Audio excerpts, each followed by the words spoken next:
Hello everybody, welcome to another daily dose of gaming news and all that good stuff. And as always, I'm my best with the syncing stuff with Rumble, but I also republish everything on my blogger post thing there and on Patreon also for extra support.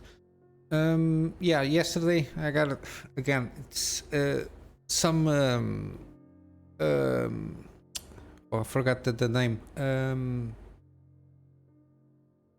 Oh my god, some there's been happening some expos, kind of expo stuff, and a lot of my clients are being there, and they ask me a lot of stuff, and it's a little bit busy. Might be some intimate, there might be 1 or 2 days in the next, I don't know, week or so, that I might miss 1 or 2 days on in terms of episodes, but I'm trying to manage the best I can. But yeah, today it's a little bit more calmer. I managed to go around and do this in a different time schedule, so I can do the episode here. Yeah, but and probably I will manage to do the XCOM 2 published today, later in the day. But yeah, it is what it is. Even though I have my Sunday off for everything, sometimes these things still happen. But that's okay. It's work. It's work. So let's get going. Seems to me that they are prepping up. I mean, NVidia is prepping up to launch like a new, I don't know. It's kind of the super thing here. I think they are trying to refresh some of their GPUs here. Taking into account, I don't know if they're the 4090. We don't see a lot of movement. I think mainly because of the great opera things. I don't know if they're trying to take the advantage of in terms of the part of the AI stuff. Some of the higher hand that might serve for the 4090s. I think they're just putting everything on the AI thing, on data centers and everything, because I think they don't even have enough chips to handle the orders, from what I understand. But yeah, I think we're going to see some movement on the middle ground here on their launch, mainly because of what they're trying to do here. Again, the naming scheme is getting a lot of confusing again. They say they will try to simplify, but I don't think that's the final thing. It's a little bit confusing for people who don't follow up that closely. Seems according to some rumors that there should be a 4070 Super, so the non-TI version. Given that there is a significant performance gap between the 4070 Ti and the 4070 base model, mainly because of the chips they use. The 4070, it's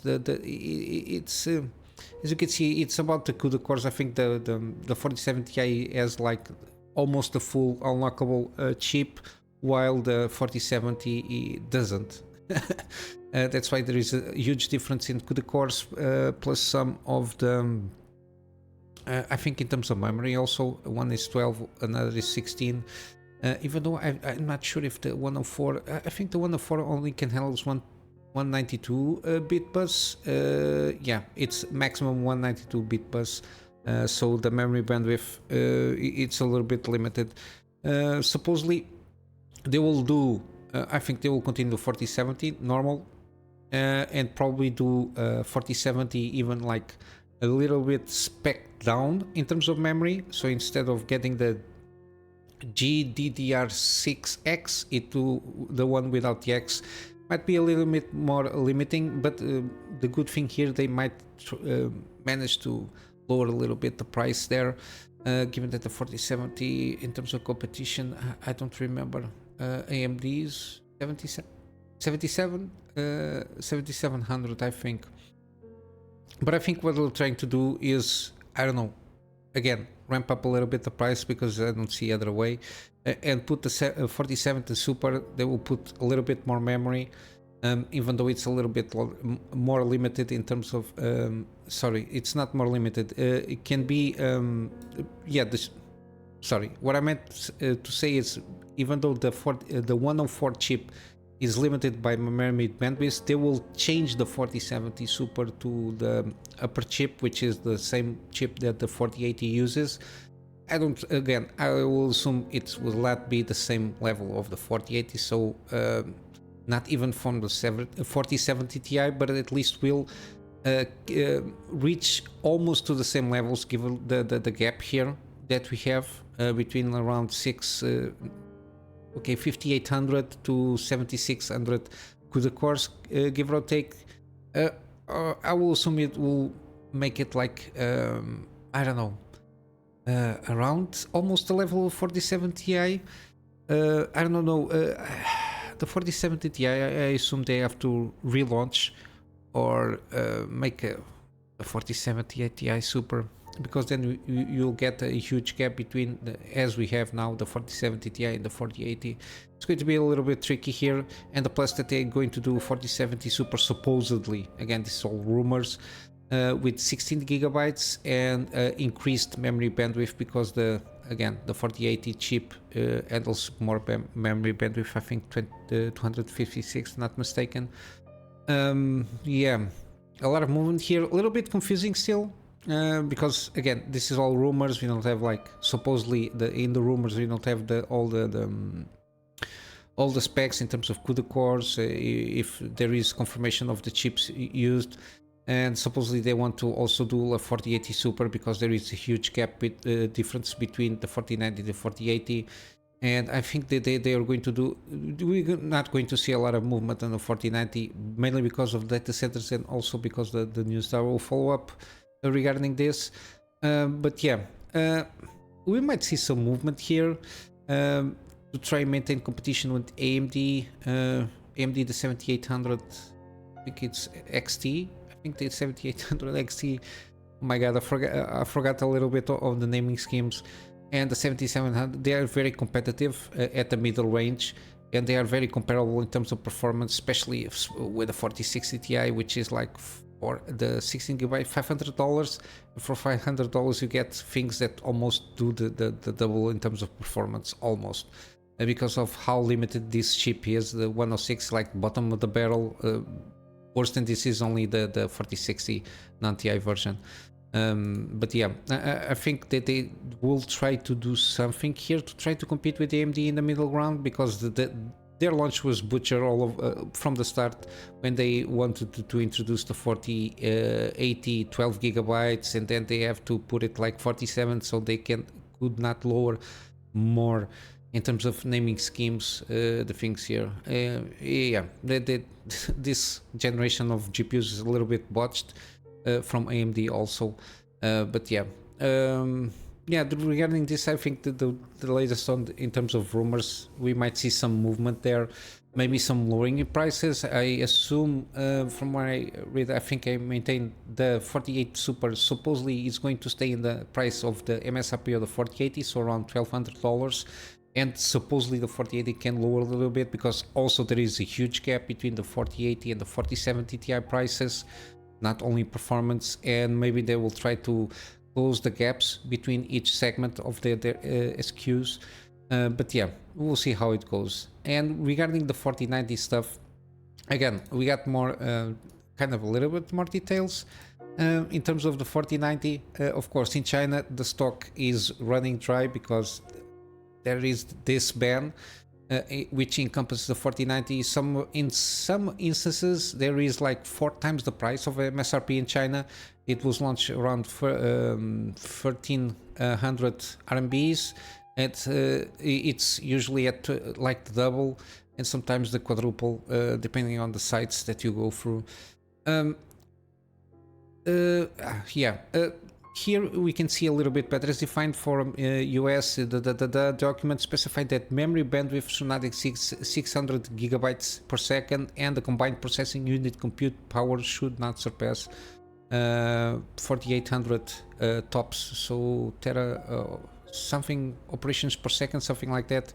Not sure what the T is meant for. And of course, since these rules assume the aggregation of all processing unit power, the 4090 falls in to the restriction category.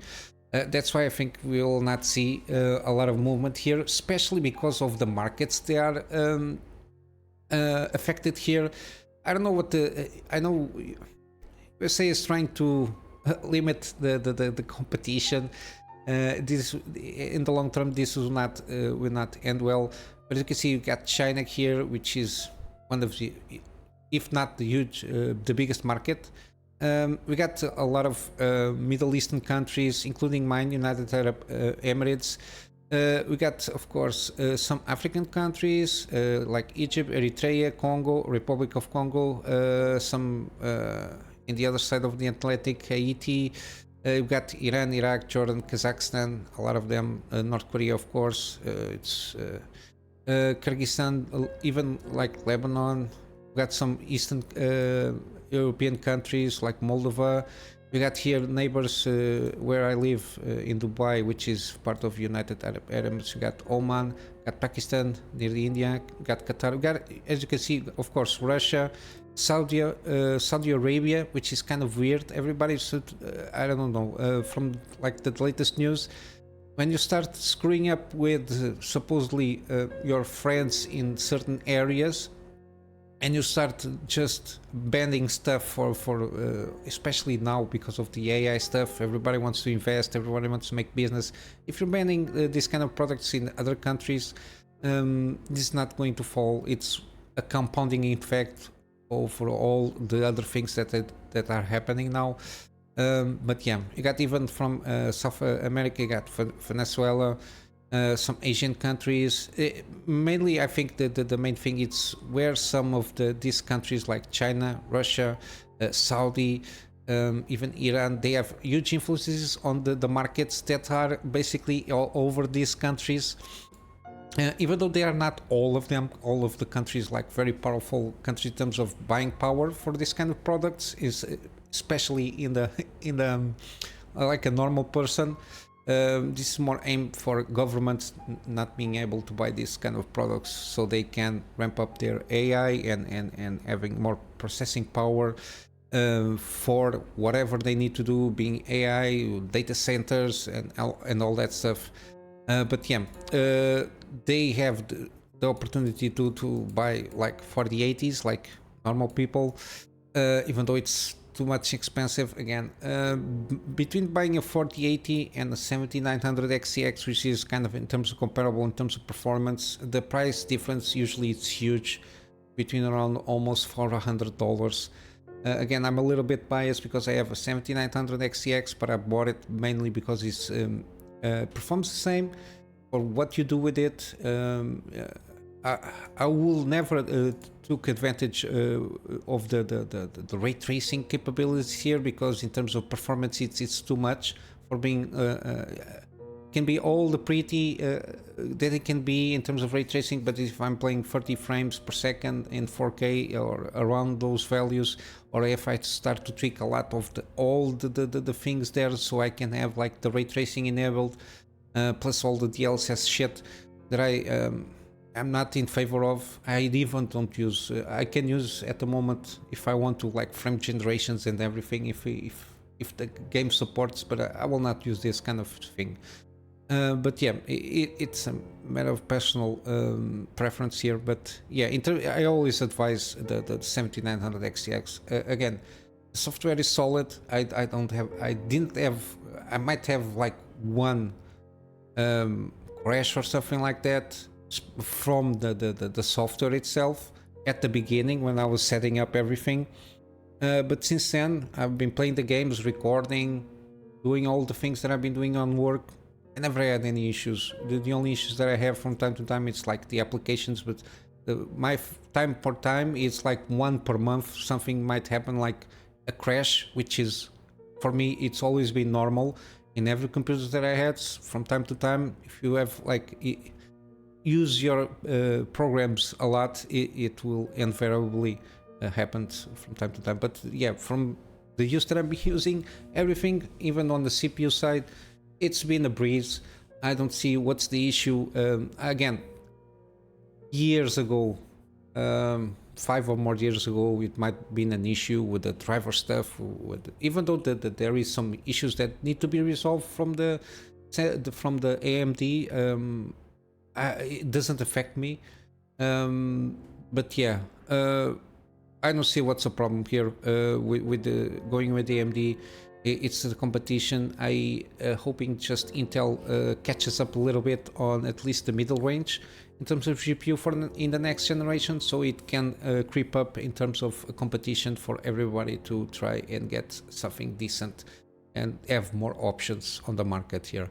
But yeah, now for gaming, we got a new mod for Cyberpunk 2077. Basically unlocks additional visual and performance settings in-game, which is pretty good. You don't have to rely on ini files here. Supposedly a sync compute and variable rate shading toggles, again additional crowd options, even ray tracing settings. There is more fine-tuning and granularity on how to set up in terms of settings for the game, so it can be more suitable for your setup, and you can test this to test the settings without saving, which is good, because sometimes it can cause crashing issues. But yeah, it's always a good mod to have this kind of to trick around and see what's try to squeeze the best performance out of your setup. Yeah, it's here, it's on Nexus mod. Again, this is like an upgraded version of the mod that already existed, so I think it's a newer version, because before I don't think you could do this without saving. Now you can check the settings if they are okay without saving, which is always good, so it's like a benchmark kind of a thing here. We got some Bloodlines 2, Vampire the Masquerade Bloodlines 2 art style kind of screenshots. Supposedly, I assume, because they say screenshots, this is in-game footage from places where the player can go. Seems pretty good. I think that it's in Unreal Engine 5. I'm not sure. I know I covered this. I think they between all the things that like they stop the game, then they restart the game. This is like the supposedly the final iteration of the game development, and I think they change engines in the between. I assume this is Unreal Engine 5, but I'm not sure. Yeah, Unreal Engine 5. Yeah. But yeah, it's more about the mood and kind of the art style they are going for. So Neo-Noir. Kind of like the first Blade Runner I was trying to reach here. Blade Runner and a kind of John Wick, which is kind of a good setting in terms of if you are a vampire. This is like the environment usually that it's associated, so it's a lot of very nighttime kind of things here, and the fact that the Unreal Engine 5 it's pretty good in terms of how they do illumination techniques here, especially I think it's Lumen. It's the word itself explains a lot. But yeah, it seems pretty interesting. I will keep it up to see what happens with this game. Hopefully it will. This is the final iteration of development and the game comes out. Always very interested in kind of vampire lores and everything. Usually some ideas can be very, very interesting. But yeah, except for the Twilight Saga, that's not interesting. But yeah, that's a story for another time. But yeah, some screenshots. Again, no real kind of definitive launch date. Supposedly fall of next year, but we will see how it goes. And we got announcements from Sister Shock 2 Enhanced Edition. This is not the. From what I understood, this didn't have like the same treatment that the Bioshock, that System Shock 1 had. This is like an enhanced edition, which is kind of trying to upgrade everything to 4K and be playable at 60 frames per second. But yeah, because it's not Type Studio, I'm not sure this. I don't think it was a remaster. I think it was a remake. Yeah, the remake. this one's the same guys that did the remaster of the first one, but then I think this year launched the remake version, which is way better. Of course, if you like the second game, it was in 1999. This is an improvement all over the place regarding 99 graphics, but still, it's a little. If you're a little bit on the graphic side, this might be a little bit jarring. A little bit of the potato mode there, but yeah, I think it was one of those games that I never managed to play. I don't know why. I like very much RPGs and this kind of AI stuff. It's already been explored these ideas in gaming from a long time ago, but yeah, enhanced edition coming November I think. No, November. I'm sorry, I think I'm confusing another stuff here, but yeah, but it's coming all over the place. Steam, consoles even, and GOG. Steam and GOG, no Epic Games, kind of interesting. Yeah, it's coming. It's a trailer. Yeah, I don't see a date. I thought it was November, but I think it was another thing that I was reading that had November date. But there, it will come again when it comes out. I'll let you know, because I'm following up all these games here. So if you are interested in like classic games, I will let you know when it comes out, and if there is any reviews of this remastered enhanced edition. It's not. Yeah, it's a remaster, which is an enhanced edition. I think they remove a lot of bugs of the game at the time, the original one. But yeah, we'll see how it goes. Regarding gaming deals, we now have The Evil Within 2. It's free on Epic Games Store. The Evil Within 2, which is the one that I currently doing a gaming series, already done from the Evil Within 1. I'm doing the Evil Within 2.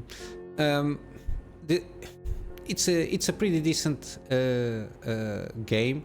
It's a good attempt, even though at the time that I don't know, the engine, I got some issues by the end of the game here.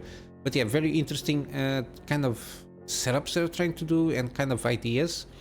And this is basically the continuation, with some consequences of the main protagonist, at least from the two games that are out there, Sebastian Castellanos, and the consequences of the first. Even though there is not a lot of exploration from the past, there is some setups here and there. But yeah, I will not talk too much because might enter into spoiler territory. But yeah, I think it's well worth it. Play this game. It might be a little bit difficult handling the gameplay here and there, because it's 2014 game. So if you are accustomed to like Resident Evil 4 remake and Resident Evil 7 and Village, this might be a little bit more difficult to handle. This one is more up to date to a certain degree, but yeah, they have their oddities here and there. But yeah, I think it's still a game that it should be played in terms of third person or survival game here. It's quite interesting here. I will leave the link in the description. And in terms, now we have like more deals on Steam. It's been quiet like a week or so. We have now Shadow Tactics Blade of Shogun again. We got a demo here, and it's 90% off. I think it's a pretty good game. This is in vein of like the old games, the Commando franchise. Very similar to that, like isometric view, and then you're just doing about your missions here. I think this one is a pretty good one, has a decent story here. It's always been very positive, at least in terms of reviews. It's one of those that I will want to try out, even though it's not my favorite kind of game here, this kind of setup here, even though I played the Commando games, because wasn't a lot of choice at the time, and because of the graphic capabilities at the time of the PCs, that there wasn't a lot of 3D games at the time here. But yeah, 90% off. You got the demo to try out. If you like it, you can buy it.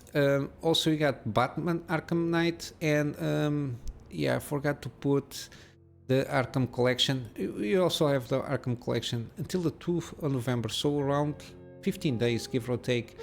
I think it's a lot of improvements made since the launch of this game. It's been overwhelmingly positive, which is good. I think that they improved a lot in terms of performance mainly, because graphic-wise on consoles was already pretty good. But yeah, this one it's been patched a lot since it came to PC, and we got the collection. I played Arkham Asylum at the time and Arkham City also. I didn't play with all the DLCs, I think. But yeah, it's still an excellent deal, 85% off the free games if you don't have any. I think it's an excellent deal here. The story seems it's pretty good.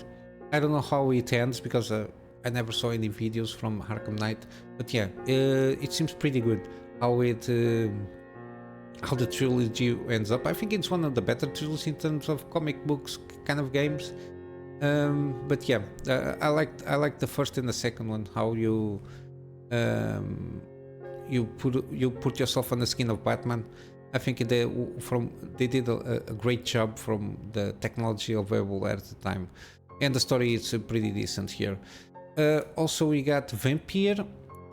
Again, it's been more positive now. 76 to 81. It's one of those games that I like to try. Again, vampire stuff here. 80% off, so $8. It was launched like 2018. It's got a year, some years now, but I think it's again London, 1918, kind of Victorian era kind of a thing here. But yeah, it's one of those that has some interesting setups and story, and you got like the choice stuff. So I think it's pretty interesting. One of those that I like to play and check out for myself also one of these days. Also, we got Observer System Redux. I think this I will do a gameplay of this one because I got it for free on Epic Game Store quite like a few months ago. I think it was there to snag, and I snagged it, but I never managed to play because I didn't have a PC.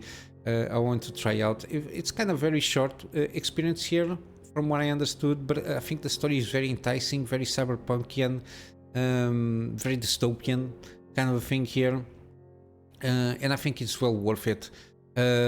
Yeah, which edition? I don't know. Maybe the base one. There is no DLC. It's kind of a shorter experience, not like a 40-hour game, but still, it's a very good game. And finally, we got SnowRunner. If you like the kind of driving games that are kind of relaxing to a certain degree, if I can say that. It's kind of how can I say it? I played a little bit the Mud Runner a long time ago, and I kind of enjoy it because it's not a racing game. It's you go around in certain scenarios doing certain objectives. You got different kind of vehicles. From jeeps to trucks, sometimes some like old era kind of trucking. Got some logs to do. Depends. There is a lot of stuff depending on the setup of as you can see, a lot of older trucks here, and you have to be. It's more technical in terms of how you're going about the terrain. You got to survey the map. You got to unlock vehicles throughout the map. It's very interesting. The scenarios that you usually put, they are very interesting, and how to go about and do the missions here. But yeah, 50% off. I think it's at least this base game. But if you like it, you got at the moment more stuff here to deal with all the DLCs here. Got the year free pass, which is almost reaching here, and yeah, they do a lot of content. They put new vehicles, more missions, and more like maps. Yeah, I kind of enjoyed it. It's one of those that I like to do for relaxing and not stress too much of reaching first, but it's reaching there. But yeah, basically this is it for today. A little bit stretch here in terms of the episode here. As sometimes I start ramble and I get a little bit lost on time. I'm just going to plug in my Patreon for extra support, which at this time will be basically for storage, so that I can have backups for the projects that I do for my clients, and of course space for the videos that I do for the channel. Basically, that's my main thing at the moment in terms of extra thing. And I don't know if I get by any chance kind of support enough, I will have to upgrade my tier on Rumble so I can do the separate uploads there also, because I'm limited by the free tier. I think it's how it works. I don't have a lot of time to spend studying the pricing plans that they have there, but I assume because of the free plan I cannot do like the longer videos, the gameplay videos. They are very big, it's like 50 gigabytes, and I'm not doing double edits just because of that. But it's one of those things that I have to think about. Maybe I'll just desync from YouTube and just put 1080p. I don't know. I will see how it goes. I'll have to study that, but at the moment I'm kind of busy with my work. But yeah, hope you have a wonderful day and a good start of a weekend, because today is Friday. Yeah, and I will see you in the next one. So until then, Kunamy Master out.